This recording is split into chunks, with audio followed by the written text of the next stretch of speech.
Hi hello ಎಲ್ರಿಗೂ ನಮಸ್ಕಾರ. ಎಲ್ಲರೂ ಹೇಗಿದ್ರೆ ಎಲ್ಲರೂ ಚೆನ್ನಾಗಿದ್ದೀರಾ ಅಂತ ಅಂದ್ಕೊಂಡಿದ್ದೀನಿ. ನಾನು ಕೂಡ ಚೆನ್ನಾಗಿದ್ದೀನಿ. ಇವತ್ತು ಬೆಳಗಿನ ವ್ಲಾಗ್ನ ಸ್ಟಾರ್ಟ್ ಮಾಡಿದ್ದೀನಿ. ಹಾಗೆ ನಮ್ಮ ಮನೆಯವರು ಕೂಡ ಏನೋ ಕ್ರಿಕೆಟ್ ಇದೆ ಅಂತ ಹೋಗಿದ್ರು. ಹಾಗೆ ನಮ್ಮ ಪ್ರಕೃತಿನೂ ಕೂಡ ಡ್ಯಾನ್ಸ್ ಪ್ರಾಕ್ಟೀಸ್ ಇದೆ ಅಂತಂದು ಅವಳು ಕೂಡ ಬೇಗನೆ ಹೋದ್ಲು. ಹಾಗೆ ಅವನಿಗೆ ಹಾಲು ಕುಡಿಸಿ ಕೂರಿಸಿದ್ದೀನಿ ಟಿ ವಿ ತೋರಿಸ್ಕೊಂಡು. ಕೆಲಸನೇ ಮಾಡೋಕ್ಕೆ ಬಿಡಲ್ಲ, ಒಬ್ಬನೇ ಇದ್ದರೆ ಎತ್ಕೋ ಅಂತಾನೆ. ಇಲ್ಲಾಂದರೆ ನಾನು ಏನು ಕೆಲಸ ಮಾಡ್ತೀನಿ ಅವನು ಅದೇ ಕೆಲಸ ಮಾಡಬೇಕು, ಹಂಗೆ ಮಾಡ್ತಾನೆ. ಸ್ವಲ್ಪ ಟಿ ವಿ ಹಾಕಿದರೆ ನಾನು ಸ್ವಲ್ಪ ಕೆಲಸ ಮಾಡ್ಕೋಬೋದು.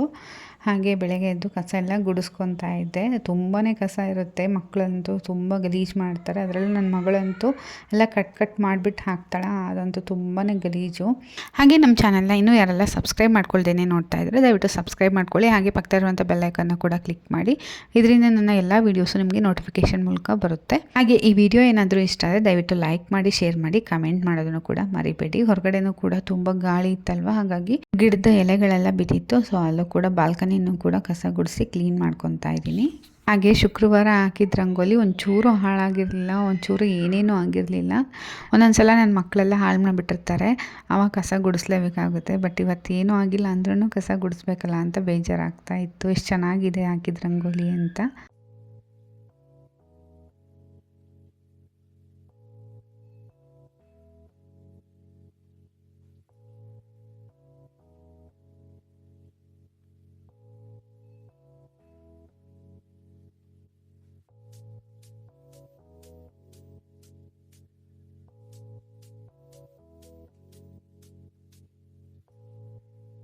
ಹಾಗೆ ನಾನು ಒಬ್ಬಳೇ ಇದ್ದಿದ್ದರಿಂದ ಬ್ರೇಕ್ಫಾಸ್ಟ್ ಏನು ಮಾಡೋದಕ್ಕೆ ಹೋಗಲಿಲ್ಲ, ಹೊರಗಡೆಯಿಂದ ಆರ್ಡರ್ ಮಾಡ್ಕೊಂಡಿದ್ದೆ.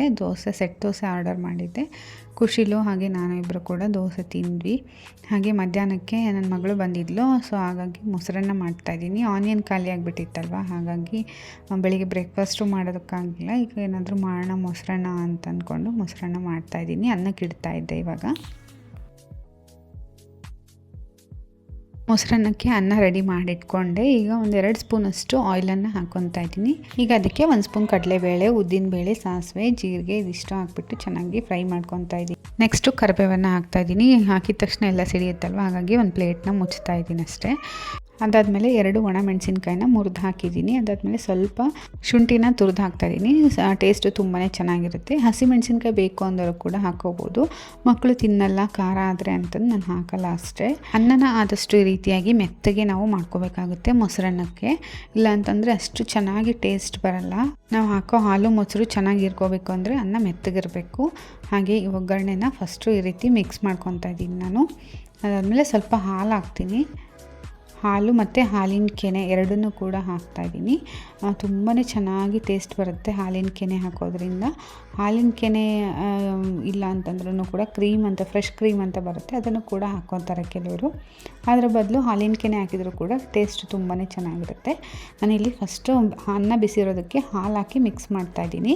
ಯಾಕಂತಂದರೆ ಹಾಲು ಚೆನ್ನಾಗಿ ಹಿರ್ಕೋಬೇಕು ಅನ್ನ, ಆವಾಗ ಮಾತ್ರ ನಿಮಗೆ ಮೊಸರನ್ನ ತುಂಬಾ ಚೆನ್ನಾಗಿ ಟೇಸ್ಟ್ ಬರುತ್ತೆ. ಇನ್ನು ಕೆಲವರು ಅನ್ನನ ಹಾಲಲ್ಲೇ ಬೇಯಿಸ್ಕೊಂಡ್ಬಿಡ್ತಾರೆ, ಆ ಥರನೂ ಮಾಡ್ಬೋದು. ನಾನು ಅನ್ನ ಬಿಸಿ ಇರೋದ್ರಿಂದ ಸ್ವಲ್ಪ ಹಾಲು ಹಾಕಿ ತಣ್ಣಗಾಗೋವರೆಗೂ ಹಾಗೆ ಬಿಡ್ತೀನಿ. ತಣ್ಣಗಾದಮೇಲೆ ನಾನಿಲ್ಲಿ ರನ್ನ ಹಾಕಿಬಿಟ್ಟು ಈ ರೀತಿ ಚೆನ್ನಾಗಿ ಮಿಕ್ಸ್ ಮಾಡ್ಕೊತಾ ಇದ್ದೀನಿ. ನೋಡ್ತಾ ಇರ್ಬೋದು, ಹಾಲು ಮೊಸರು ಒಗ್ಗರಣೆ ಎಲ್ಲ ನೀಟಾಗಿ ಮಿಕ್ಸ್ ಆಗಬೇಕು. ಅದಾದಮೇಲೆ ಸ್ವಲ್ಪ ಉಪ್ಪು ಬೇಕಿದ್ದರೂ ಹಾಕೋಬೋದು. ನಾನು ಸ್ವಲ್ಪ ಉಪ್ಪು ಹಾಕಿಬಿಟ್ಟು ಮಿಕ್ಸ್ ಮಾಡಿ ಅದಾದಮೇಲೆ ನಾನು ಲಾಸ್ಟಿಗೆ ಕೊತ್ತಂಬರಿ ಸೊಪ್ಪು ಮತ್ತು ದಾಳಿಂಬೆ ಹಣ್ಣು ಇದ್ದರೆ ಹಾಕೋಬೋದು. ನಾನು ದಾಳಿಂಬೆ ಹಣ್ಣನ್ನು ಸ್ವಲ್ಪನೇ ಹಾಕ್ಕೊಂಡಿದ್ದೀನಿ, ಜಾಸ್ತಿ ಹಾಕೋಬಾರ್ದು. ಅಲ್ಲಿ ಇಲ್ಲಿ ಒಂದು ಸ್ವಲ್ಪ ಸಿಕ್ಕರೆ ಟೇಸ್ಟು ಚೆನ್ನಾಗಿರುತ್ತೆ ಅಂತ ಅಷ್ಟೇ. ಇಷ್ಟು ಮಾಡಿದರೆ ನಿಮಗೆ ಸಖತ್ತಾಗಿರುವಂತಹ ಮೊಸರನ್ನ ರೆಡಿ ಆಗುತ್ತೆ. ಸೇಮ್ ಮದುವೆ ಮನೆಯಲ್ಲಿ, ಹೋಟೆಲ್ಗಳಲ್ಲಿ ಯಾವ ರೀತಿ ಮೊಸರನ್ನ ಮಾಡ್ತಾರೋ ಅದೇ ರೀತಿ ಮೊಸರನ್ನ ನಿಮಗೆ ರೆಡಿ ಆಗುತ್ತೆ. ಅದ್ರ ಜೊತೆ ಸ್ವಲ್ಪ ಉಪ್ಪಿನಕಾಯಿನ ಹಾಕ್ಕೊಂಡು ತಿಂತಾಯಿದ್ರೆ ಸಖತ್ತಾಗಿರುತ್ತೆ. ನನ್ನ ಹಸ್ಬೆಂಡ್ ಒಂದು 4:30 ಹಂಗೆ ಬಂದು ಏನಾದರೂ ಸ್ನ್ಯಾಕ್ಸ್ ತಿಂತೀನಿ ಅಂದರು. ಒಂದು 5:15 ಹಂಗೆ ಅವ್ರಿಗೆ ಮಂಡಕ್ಕಿಯನ್ನು ಹಾಕ್ಕೊಡ್ತಾಯಿದ್ದೀನಿ. ಹಾಗೆ ಸ್ವಲ್ಪ ಕಾಫಿನ ಮಾಡಿಕೊಟ್ಟೆ. ರಾತ್ರಿ ಅಡುಗೆಗೆ ಏನಾದರೂ ರೊಟ್ಟಿ ಮಾಡೋಣ ಅಂತಂದು ಮಾಡ್ಕೊತಾ ಇದ್ದೀನಿ. ಈಗ ಆ ರೊಟ್ಟಿಗೆ ಹೆಸರು ಕಾಳು ಮತ್ತು ಸಬ್ಬಸಿಗೆ, ಮೆಂತ್ಯ, 3 ಸೊಪ್ಪು ಇತ್ತು, ಪಾಲಕ್ಕು, ಈ 3 ಸೊಪ್ಪನ್ನು ಹಾಕಿಬಿಟ್ಟು ಕಾಳನ್ನ ನೆನೆ ಹಾಕೋದೇ ಮರ್ತೋಗ್ಬಿಟ್ಟಿತ್ತು, ಹಾಕೋಣ ಅಂತ ಅಂದ್ಕೊಂಡೆ. ಸರಿ ನೆನೆ ಹಾಕಿದ್ರೇನಾಯಿತು, ಹಾಗೆ ಮಾಡೋಣ ಅಂತಂದು ಮಾಡ್ತಾಯಿದ್ದೀನಿ. ಇಲ್ಲಿ ಫಸ್ಟಿಗೆ ನಾನು ಸೊಪ್ಪುಗಳನ್ನು ಅಷ್ಟು ತೊಳ್ಕೊತಾ ಇದ್ದೀನಿ. ಮೆಂತ್ಯ ಸೊಪ್ಪು, ಸಬ್ಬಸಿಗೆ ಸೊಪ್ಪು, ಹಾಗೆ ಪಾಲಕ್ ಸೊಪ್ಪು ಸ್ವಲ್ಪನೇ ಹಾಕಿರೋದು. ಪಾಲಕ್ ಸೊಪ್ಪು, ಮೆಂತ್ಯ ಮತ್ತು ಸಬ್ಬಸಿಗೆ ಜಾಸ್ತಿ ಇದ್ದರೆ ಟೇಸ್ಟು ತುಂಬಾ ಚೆನ್ನಾಗಿ ಬರುತ್ತೆ. ಇದಿಷ್ಟನ್ನು ಚೆನ್ನಾಗಿ ತೊಳ್ಕೊಬೇಕು. ಮಣ್ಣು ತುಂಬಾ ಇರುತ್ತೆ, ಇವಾಗಂತೂ ಮಳೆಗಾಲ ಅಲ್ವಾ, ಸಿಕ್ಕಾಪಟ್ಟೆ ಮಣ್ಣೆಲ್ಲ ಇರುತ್ತೆ. ಹಾಗಾಗಿ ಕ್ಲೀನ್ ಮಾಡ್ಕೊಳ್ಳೇಬೇಕು ಸೊಪ್ಪನ್ನ ನೀಟಾಗಿ. ಸೊಪ್ಪನ್ನು ಚೆನ್ನಾಗಿ ತೊಳೆದು ಆ ಕಡೆ ಇಟ್ಟೆ. ಹಾಗೆ ಹೆಸರು ಕಾಳನ್ನು ನೆನೆ ಹಾಕಿರಲಿಲ್ಲಲ್ವ, ಸರಿ ಹಾಗೆ ಬೇಯಿಸೋಣ ಅಂತಂದು ಬೇಯಿಸೋದಕ್ಕೆ ರೆಡಿ ಮಾಡ್ತಾಯಿದ್ದೀನಿ. ಫಸ್ಟು ಕಲ್ಲೆಲ್ಲ ನೋಡಿಕೊಂಡು ಏನಾದರೂ ಗಲೀಜಿದ್ರೆ ತೆಗೆದು ಕ್ಲೀನ್ ಮಾಡ್ಕೊತಾ ಇದ್ದೀನಿ.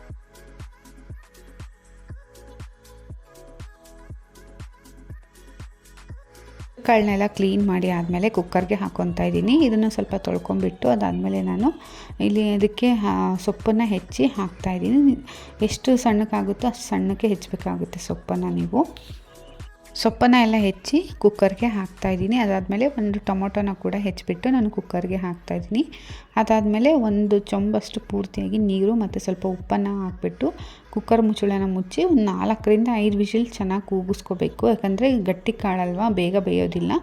ಅದೇ ನೀವು ನೆನೆಸಿದ ಕಾಳು ಅಂತಂದರೆ ಒಂದು 2 ವಿಷಿಲ್ ಆದ್ರೂ, ಒಂದೇ ವಿಷಿಲ್ ಆದ್ರೂ ಸಾಕು, ತುಂಬ ಚೆನ್ನಾಗಿ ಬೆಂದಿರುತ್ತೆ.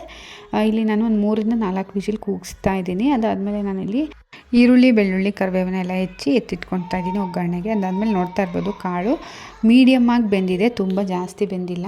ಒಂದು ಪಾತ್ರೆನ ಇಟ್ಕೊಂಡಿದ್ದೀನಿ, ಅದಕ್ಕೆ 2ರಿಂದ 3 ಟೇಬಲ್ ಸ್ಪೂನ್ ಅಷ್ಟು ಎಣ್ಣೆನ ಹಾಕ್ಕೊಂಡಿದ್ದೀನಿ. ಎಣ್ಣೆ ಕಾದ ನಂತರ ಸಾಸಿವೆ, ಜೀರಿಗೆ, ಹಾಗೆ ಬೆಳ್ಳುಳ್ಳಿ, ಕರಿಬೇವು ಎಲ್ಲನೂ ಹಾಕ್ಬಿಟ್ಟು ಚೆನ್ನಾಗಿ ಫ್ರೈ ಮಾಡಬೇಕು. ಹಾಗೆ ಒಂದು ಚಿಕ್ಕದಾಗಿ ಹೆಚ್ಚಿರುವಂತಹ ಈರುಳ್ಳಿನ ಕೂಡ ಹಾಕಿ ಚೆನ್ನಾಗಿ ಫ್ರೈ ಮಾಡಬೇಕಾಗುತ್ತೆ. ಹಾಗೆ ಅದಕ್ಕೆ ಸ್ವಲ್ಪ ಉಪ್ಪು ಮತ್ತು ಅರಿಶಿನ ಹಾಕಿಬಿಟ್ಟು ಚೆನ್ನಾಗಿ ಫ್ರೈ ಆದಮೇಲೆ ಕಾಳನ್ನು ಹಾಕಿ ಮಿಕ್ಸ್ ಮಾಡಬೇಕು. ಈಗ ಅದಕ್ಕೆ ನಾನು ಒಂದು ಅರ್ಧ ಸ್ಪೂನಷ್ಟು ಗರಂ ಮಸಾಲ, ಹಾಗೆ 1 ಸ್ಪೂನಷ್ಟು ಸಾಂಬಾರು ಪೌಡರು, ಹಾಗೆ 2 ಸ್ಪೂನಷ್ಟು ಖಾರದ ಪುಡಿ ಹಾಕ್ಬಿಟ್ಟು ಅದಾದಮೇಲೆ ನೆನೆಸಿಟ್ಕೊಂಡಿರೋಂಥ ಹುಣಸೆಹಣ್ಣಿನ ರಸನ ಸ್ವಲ್ಪನೇ ಹಾಕ್ತಾಯಿದ್ದೀನಿ. ಇಲ್ಲಾಂತಂದರೆ ಟೊಮೊಟೊನೂ ಕೂಡ ಜಾಸ್ತಿ ಹಾಕ್ಕೋಬೋದು. ಅದ್ರ ಬದಲು ನಾನು 1 ಟೊಮೊಟೊ ಹಾಕ್ಬಿಟ್ಟು ಸ್ವಲ್ಪ ಹುಣಸೆಹಣ್ಣು ಹುಳಿನ ಹಾಕ್ಕೊತಾ ಇದ್ದೀನಿ. ಇದಿಷ್ಟನ್ನು ಹಾಕಿ ಚೆನ್ನಾಗಿ ಮಿಕ್ಸ್ ಮಾಡಿ ಒಂದು 5 ನಿಮಿಷ ಚೆನ್ನಾಗಿ ಕುದಿಸ್ಕೋಬೇಕು. ಕಾಳು ನಾವು ಒಂದು 65% ಬೇಯಿಸ್ಕೊಂಡಿದ್ವಲ್ವ, ಈಗ ಕುದಿಸೋದ್ರಿಂದ ಆಲ್ಮೋಸ್ಟ್ ಒಂದು 90% ಪೂರ್ತಿಯಾಗಿ ಕಾಳು ಬೇಯುತ್ತೆ. ಅದಾದಮೇಲೆ ನಾನು 2 ಸ್ಪೂನಷ್ಟು ಕಡಲೆ ಪುಡಿಯನ್ನು ಹಾಕ್ತಾಯಿದ್ದೀನಿ. ಗ್ರೇವಿ ತಿಕ್ಕಾಗಿ ಬರುತ್ತೆ ಅನ್ನೋದಕ್ಕೋಸ್ಕರ, ತುಂಬಾ ಟೇಸ್ಟಿಯಾಗಿ ಬರುತ್ತೆ. ಸೊ ಹಾಗಾಗಿ ಒಂದು 5 ನಿಮಿಷ ಚೆನ್ನಾಗಿ ಕುದಿಸ್ಕೋಬೇಕು. ನೋಡ್ತಾ ಇರ್ಬೋದು ಕಾಳು ಆಲ್ಮೋಸ್ಟ್ ಎಲ್ಲ ಬೆಂದೋಗಿದೆ. 90% ಬೇಯಬೇಕು, ತುಂಬ ಸ್ಮ್ಯಾಶ್ ಆಗಬಾರ್ದು ಕಾಳು. ನೋಡ್ತಾ ಇರ್ಬೋದು ಚೆನ್ನಾಗಿ ಮಸಾಲೆ ಎಲ್ಲ ಹೀರ್ಕೊಂಡು ಕಾಳು ಕೂಡ ಚೆನ್ನಾಗಿ ಬೆಂದಿದೆ. ಹೆಸರು ಕಾಳು ಸೊಪ್ಪಿನ ಪಲ್ಯ ರೆಡಿ ಆಯಿತು. ಈಗ ರೊಟ್ಟಿ ಮಾಡ್ಕೊಳ್ಳೋದಕ್ಕೆ ರೆಡಿ ಮಾಡ್ಕೊತಾ ಇದ್ದೀನಿ. ಮುಂಚೆನೇ ಮುದ್ದೆ ರೆಡಿ ಮಾಡಿಟ್ಟಿದ್ದೆ, ಒಂದು 10 ನಿಮಿಷ ಆಗುತ್ತೆ ಒಗ್ಗರಣೆ ಹಾಕೋದಕ್ಕೆ ಅಂತಂದು. ಅದು ಕುದಿಯೋಷ್ಟರಲ್ಲಿ ನಾನು ಮುದ್ದೆ ಮಾಡಿಕೊಂಡು ಸ್ವಲ್ಪ ಹಿಟ್ಟು ಹಾಕ್ಕೊಂಬಿಟ್ಟು ಚೆನ್ನಾಗಿ ನಾದ್ಕೊಂಡು ರೊಟ್ಟಿನ ಮಾಡ್ತಾಯಿದ್ದೀನಿ.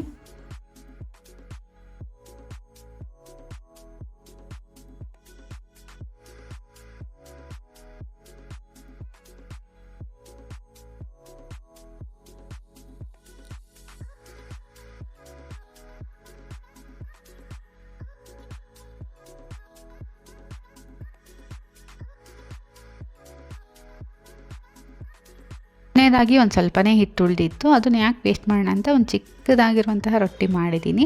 ಕ್ಯೂಟಾಗಿ ಕಾಣ್ತಾ ಇತ್ತು. ಸೊ ಅಡುಗೆನೂ ರೆಡಿ ಆಯಿತು. ಒಂದು ಸ್ವಲ್ಪ ಈರುಳ್ಳಿ, 1-2 ಮೂಲಂಗಿ, ಹಾಗೆ 1-2 ಸೌತೆಕಾಯಿನ ಇಟ್ಕೊಂಡಿದ್ದೀನಿ. ಸೊ ಯಾಕೋ ಮೂಲಂಗಿ ಮೊನ್ನೆ ತಿಂದಿದ್ದು ಒಂದು ಸ್ವಲ್ಪ ಚೆನ್ನಾಗಿತ್ತು, ಇದ್ಯಾಕೋ ಸ್ವಲ್ಪ ಖಾರ ಇತ್ತು, ಹಂಗಾಗಿ ತಿನ್ನೋಕ್ಕೆ ಆಗಲಿಲ್ಲ. ಹಾಗೆ ನಮ್ಮ ಡಿನ್ನರ್ ಕೂಡ ರೆಡಿ ಆಯಿತು, ಊಟನೂ ಕೂಡ ಮಾಡ್ಕೊಂಡ್ವಿ. ಸೊ ಇವತ್ತಿನ ವಿಡಿಯೋನ ಇಲ್ಲಿಗೆ ಎಂಡ್ ಮಾಡ್ತಾಯಿದ್ದೀನಿ. ಈ ವಿಡಿಯೋ ನಿಮ್ಗೇನಾದರೂ ಇಷ್ಟ ಆಗಿದೆ ದಯವಿಟ್ಟು ಲೈಕ್ ಮಾಡಿ, ಶೇರ್ ಮಾಡಿ, ಕಮೆಂಟ್ ಮಾಡಿ. ನಮ್ಮ ಚಾನಲ್ನ ಇನ್ನೂ ಯಾರೆಲ್ಲ ಸಬ್ಸ್ಕ್ರೈಬ್ ಮಾಡ್ಕೊಂಡಿಲ್ಲ ಸಬ್ಸ್ಕ್ರೈಬ್ ಮಾಡ್ಕೊಂಡು ನೋಡಿ. ಹಾಗೆ ಪಕ್ಕದಲ್ಲಿರುವಂಥ ಬೆಲ್ ಐಕಾನ್ ಕೂಡ ಕ್ಲಿಕ್ ಮಾಡಿ. Thank you.